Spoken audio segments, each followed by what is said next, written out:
천주교와 개신교 성직자들이 유엔 인권이사회 대북인권 결의안에 대한 입장문을 발표했습니다. 결의안 결정 과정에 절차적 문제가 있을 수 있다는 게 주요 내용인데요. 성직자들은 토마스 킨타나 유엔 북한인권 특별보고관의 편향된 태도로 보고서의 신뢰도 문제가 발생할 수 있다고 우려했습니다. 장현민 기자가 보도합니다. 의정부교구 민족화의 사제 모임 소속 사저단과 월요평화 기도회 소속 목사들이 발표한 유엔 인권이사회 대북인권 결의안 입장문입니다. 성직자들이 입장문을 통해 지적한 것은 토마스 킨타나 유엔 북한인권 특별보고관의 편향된 태도입니다.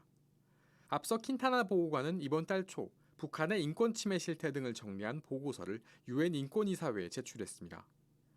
킨타나 보고관이 제출한 보고서는 지난 23일 유엔 인권이사회 대북인권 결의안 채택에 영향을 준 것으로 알려졌습니다.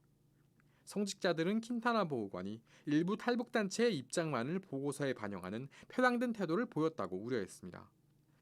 특히 킨타나 보고관이 전단살포로 생존권을 위협받는 접경지역 주민들의 목소리는 듣지 않았다고 지적했습니다. 그러면서 공정하고 균형감을 가진 보고관의 조사를 통해 결의안의 신뢰를 확보해야 한다고 강조했습니다. 입장문 발표에 함께한 의정부교구 팔집구장 상지동 신부는 일방의 의견만을 듣고 진실인 것처럼 호도한다면 절차와 내용에 문제가 생길 수밖에 없다고 강조했습니다. 직접 와서 듣고 객관적인 실체를 점검을 하고 그러고 나서 결의안을 내든 그렇게 해야 되는 거지.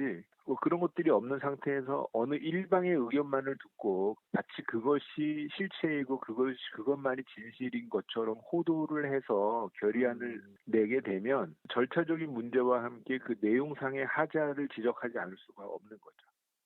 입장문에는 대북전단 살포에 대한 우려도 포함됐습니다. 대북전단 살포로 오히려 접경지역 주민들의 인권과 생존이 위협받을 수 있기 때문입니다. 성직자들은 지난해 8월 12일과 12월 17일에 관련 입장을 이메일을 통해 킨타나 보고관에게 전달했지만 대답을 듣지 못한 것으로 알려졌습니다.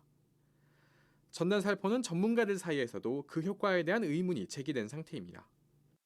실질적 개선 효과도 적고 북한을 남은 탈북민의 가족은 물론 남한에 온 탈북민 역시 불이익을 받을 수 있다는 우려도 나옵니다.